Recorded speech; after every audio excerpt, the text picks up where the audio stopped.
မင်္ဂလာပါဒီနေ့တော့ညီညီစံရေးသားထားတဲ့လူတိုင်းကြိုက်ဖို့မလိုဘူးဆိုတဲ့စာအုပ်ကလေးတွေကရွေးချယ်ခြင်းဆိုတဲ့စာပိုက်ကလေးကိုဖတ်ပြချင်ပါတယ်အမှန်တိုင်းပြောရရင်ရွေးချယ်ခြင်းအကြောင်းကိုစဉ်းစားလိုက်တဲ့အခါမရွေးချယ်ခြင်းအကြောင်းကခေါင်းထဲကိုအရင်ဝင်ရောက်လာခဲ့တယ်ဆိုတာပါပဲဟုတ်တယ်တကယ်ကကျွန်တော်တို့အားလုံးရဲ့ဘဝတွေဟာမရွေးချယ်ခြင်းကနေစတင်ဖြစ်တည်လာတယ်လို့ပြောရမယ်လို့ထင်ပါတယ်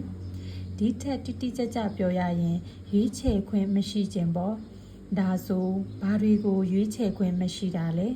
တေချာတာကတော့ကျွန်တော်တို့တွေအားလုံးလူလောကကြီးတဲ့ကိုဥဝဲဆိုပြီးငိုကြွေးတဲ့နဲ့ဘူမတိပါမတိဝင်ရောက်လာရကတဲ့ကကိုယ့်ရဲ့မိဘဖြစ်သူကိုရွေးချယ်ခွင့်မရှိတော့ပါဘူးဒါပဲလားဆိုတော့လည်းမဟုတ်သေးပြန်ဘူးကိုယ့်ရဲ့တွင်ပြင်းစင်ရဲ့ချမ်းသာမိသားစုဆွေမျိုးအတိုင်းဝိုင်းမွေးရဲ့ဒေတာအချိန်ကာလစသဖြင့်ပေါ့ဘာတစ်ခုကိုမှစိတ်တိုင်းကျရွေးချယ်ခွင့်မရှိပါဘူးနောက်ပြီးအများစုဆိုရင်ကိုယ့်နာမည်ကိုမကြိုက်တဲ့တိုင်မိဘမှဲ့ခေါ်တာမို့ရွေးချယ်ခွင့်မရှိပဲယူလိုက်ရပါသေးတယ်ဒါပေတိဘဝကြီးကရွေးချယ်ခွင့်တွေနဲ့တော့အမြဲတမ်းဖွဲ့စည်းထားတာမဟုတ်ပါဘူးကျွန်တော်တို့အားလုံးအတွက်လူမှန်းတိသက်စကတဲ့ကရွေးချယ်ခြင်းကလည်းတောက်လျှောက်ပါဝင်လာတော့တယ်ချိန်တိုင်းပေါ့ဆိုကြပါစို့ငယ်ငယ်တုန်းကဆိုရင်အမေနဲ့အဖေမှာဘသူပိုချစ်တယ်လဲလို့အမေးခံရတဲ့အခါတိုင်းအဲ့ဒီအခြေအနေကိုကလေးပီပီသုံးသက်လိလာပြီးရေးချယ်ဖြေပေးခဲ့ရတာတွေရှိပါတယ်နောက်ပြီးထမင်းဝိုင်းမှာဟင်းနှစ်ခွက်ချထားရင်ဘယ်ဟင်းကိုအရင်နှိုက်ရမလဲဆိုတာကိုရွေးချယ်ကြရပါတယ်ဒါတွေဟာလူတိုင်းလုပ်ဖူးပေမဲ့ဘဝနဲ့ချီပြီးအရေးမပါသေးတဲ့အခါဒီရွေးချယ်မှုလေးတွေကိုမိမိပျောက်ပျောက်ဖြစ်သွားကြပါတယ်ဒါပေမဲ့ကျွန်တော်တို့မိထားလို့မရတာကရွေးချယ်ခြင်းတွေဟာကျွန်တော်တို့နဲ့စက္ကန့်တိုင်းရှင်တွဲနေတယ်ဆိုတာကိုပါပြီးတော့အဲ့ဒီစက္ကန့်တိုင်းရဲ့ရွေးချယ်ခွင့်လေးတွေကပဲ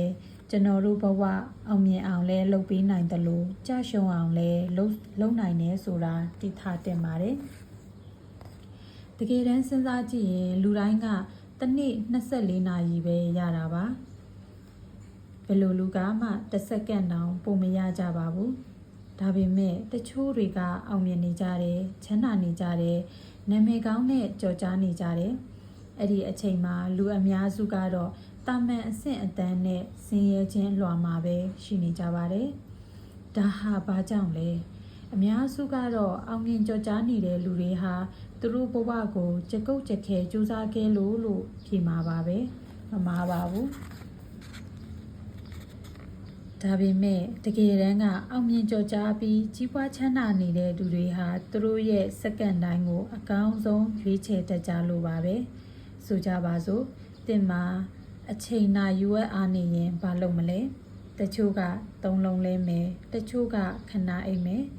တချို့ကဖုန်းသုံးမယ်တချို့ကစာဖတ်မယ်တချို့ကကိုယ်စီပွားရေးအတွက်အစီအစဉ်ဆွဲမယ်တချို့ကအားကစားလုပ်မယ်စသဖြင့်ပေါ့ဘလို့ပဲလုပ်ပါလေနာယူဝက်ဆိုတာခဏလေးပါပဲ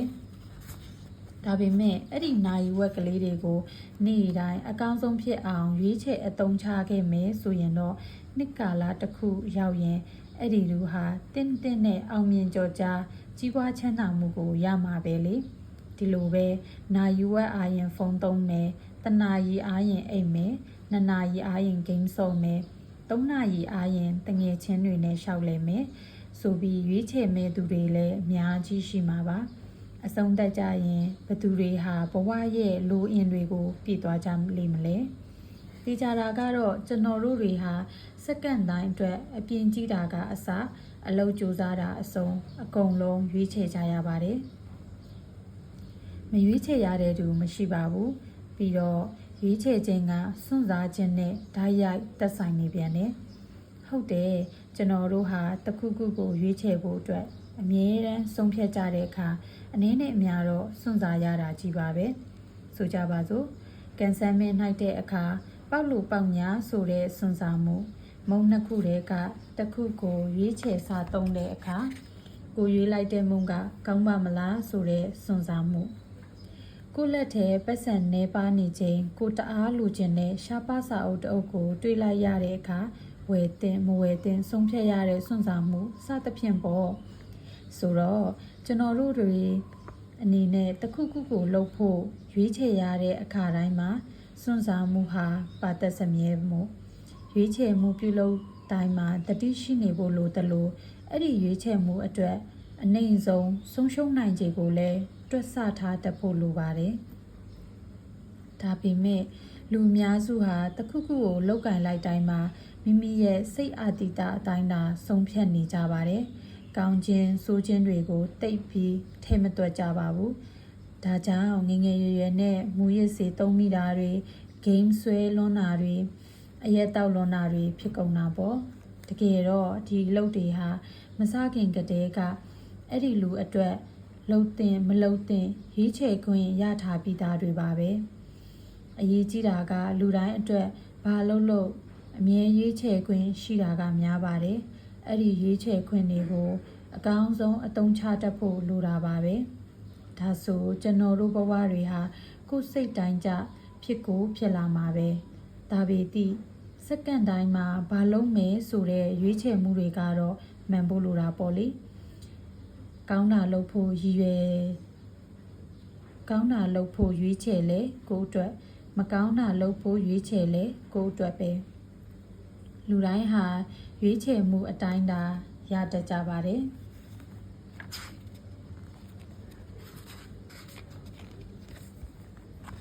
ညီညီစံရေးသားထားတဲ့